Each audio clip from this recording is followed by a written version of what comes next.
Somebody posted a video on my feed today or possibly yesterday, and it's kind of been on my mind, and I want to say something about it because I think this is part of the problem in the fitness industry realm and in the health coach industry realm. This man is pro carnivore diet. He's written a lot of books. I think he has probably a carnivore diet plan, which is all fine and dandy. But posting videos like this is, to me, is part of the problem and part of an underlying issue in our society. And I want to show you this video. I'll show you part of the video, and then I'm going to tell you why I think it's kind of part of the problem and why I feel like we need to rewind and maybe rethink when we're posting stuff like this, because again, I think it's part of the problem instead of part of the solution. Is a 26-year-old at Disney. Okay, so first place I went to is Cafe Daisy. I got this watermelon lemonade. Look at how gorgeous. It was so good, way better than I expected. Then I got the Daisy dog. I'd have to rate this as 7 out of 10. It was nothing special, but it was good. It also came with some chips, which were okay. Oh my gosh, the best part was I got the cheesy pizza flop over. When they say cheesy, it was so cheesy. My cousin gave me a taste of his orange drink, and it was so good. Later on, I got thirsty again, so I got...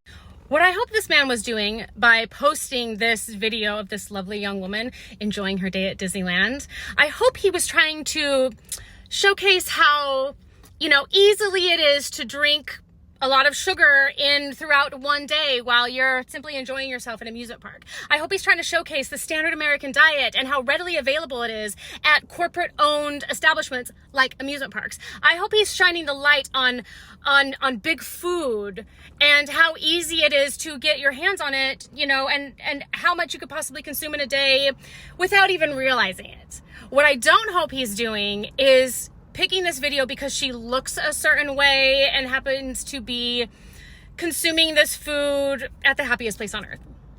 The reason I feel like this is part of the problem instead of part of the solution is, number one, I know a lot of thin people because I live in Los Angeles and I have a lot of Disney friends and Disney fans because there's a lot of them out here.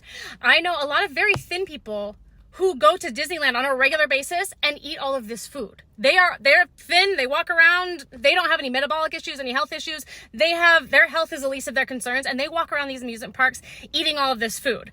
I know firsthand how so many people have told me that they go to Disneyland because the food is supposed to be bomb. Apparently it's supposed to have the best fried chicken west of the Mississippi, which I don't know, I haven't had it, but this is what people tell me. A lot of people tell me this, and a lot of thin people tell me this, okay? There's a lot of thin people who enjoy this food at Disneyland. So he could have picked somebody else who was thin, still enjoying this food and showcasing it and doing their reviews, but he didn't for whatever reason. So that's the first thing that I want to point out, is that there are a lot of people who don't look a certain way, who aren't overweight, that go to Disneyland and enjoy this food, and they're just fine. Caption on this video says something like meat eaters of popular studies or something like that, which to me, because of that caption, he's putting a condescending twist on this video, and he's posting this as a sort of dig at overweight people who eat a lot in America. And I just think this is part of the problem, because I just feel like he can get his message across without doing this. He has a lot of followers, he sells a lot of books, he has his own thing about how he does things when it comes to carnivore diets, and that's amazing. And I feel like you can get your point across without sort of digging at somebody else and trying to just sort of be condescending and making fun of somebody that is simply enjoying a day in her life with the money she's earned and wants to enjoy it in her way. And because certain people get so hung up on certain types of diets, they get hung up on having a finite solution to a really complicated problem. And when I see stuff like this, that's what it brings to mind for me. I'm like, this is a complicated issue, and you digging at people for looking a certain way in our society doesn't help the problem. It's if she's concerned about looking a certain way at all, you just highlighted this and showcased this in front of a lot of people. All I'm trying to say is not everybody is overweight because they don't eat only meat and good grass-fed beef and whatever farm you're raising things on and yada, yada, yada. Yes, there is a problem with the standard American diet. I preach this, I coach about this, about how ultra-processed foods and the standard American diet is causing so many health issues in our country, but it's not the only issue. And, you know, when we dig at people for, you know, looking a certain way and, you know, eating a certain way, it just kind of adds fuel to the fire. And it doesn't always make people want to change. It can help people sort of become even more inside their shell. And granted, some people need, you know, tough love, like, hey, you know, enough people make fun of you, I guess sometimes people change. But that's not really what's happening in our society anymore. You know, people are you know, it's just not, it's not working like it used to. And so we need to take a different approach. And I just don't think this is part of the solution. And the problem is that this is a complicated issue. And I don't think we should just throw it on this video with this quick caption and act like, oh, you have the solution to all of her problems. Because yeah, you might be able to go in and help her with her diet, which maybe you should. Maybe you should offer your services for free or something, because maybe she'll take you up on it and you can do before and afters and use that to showcase what an amazing trainer you are and how amazing this diet actually is. Maybe that is part of the solution. But at the end of the day, like, you don't know this person specifically. And number one, you don't know if that she's just happy the way she is, and let her be, like, let people live, right? But also, you just don't know until you start working with people one-on-one. You just really don't know what a lot of the underlying issues are. And typically what I've found out over the years is overeating and and getting addicted to the foods that are in our society, a lot of it stems from something else. Like, one of the number one reasons why women overeat in this country and stay overweight in this country is because they were molested as children, and they see staying bigger as protection. Okay, a lot of us women live in survival mode, and there's certain things that we do in order to stay in survival mode. And one of those things that a lot of women do is stay overweight so that they don't want to be attractive to other people. They don't want to be seen by you in a certain light. And so this is an underlying issue that leads people to get into food addiction and overeating and coping with food and falling in love with food and eating for coping. And so these are underlying issues that I feel like we're kind of missing the boat on. And we're also, it's not really fair to like post about other people in a condescending way in order to have other people see that there's issues in our society, because this is part of the issue, is like we put people down and we don't offer help. We just tell them they're the problem.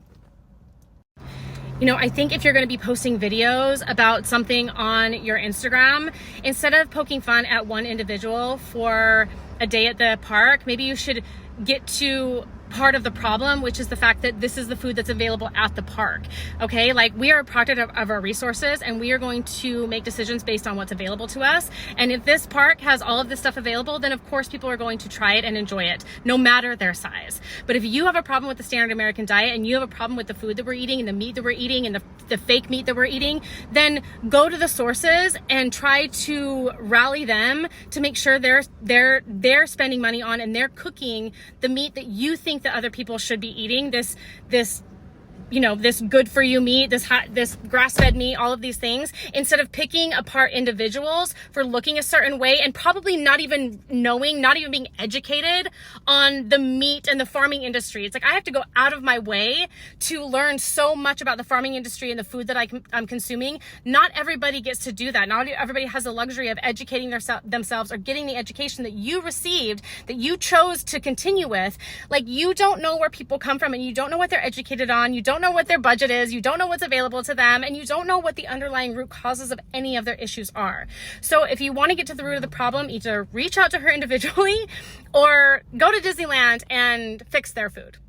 Because at the end of the day, to me, it's all about the big corporations, big food, these big businesses, and the food placement and the way that they know that this food is highly addicting. And yeah, the meat is probably fake. And they know that a lot of these people are not educated the way that you and I are to know that the choices that they're making, they might be bad for their health because they're not eating, real food or super ultra processed food. Like, the education isn't there. And so it should be up to us to continue to educate people in a way that doesn't knock them down or make fun of them or be condescending to the choices that they're making and the way they live their lives. I just think this video really missed the boat, and I think that a lot of people who post like this can do better, because again, it is not part of the solution. Like, we really need to be making sure that people feel safe and comfortable coming to us when they're working on really difficult issues in their lives, and they know that their issues are very complicated, and it's not just that finite where just eat meat and your life gets better, because that is not true,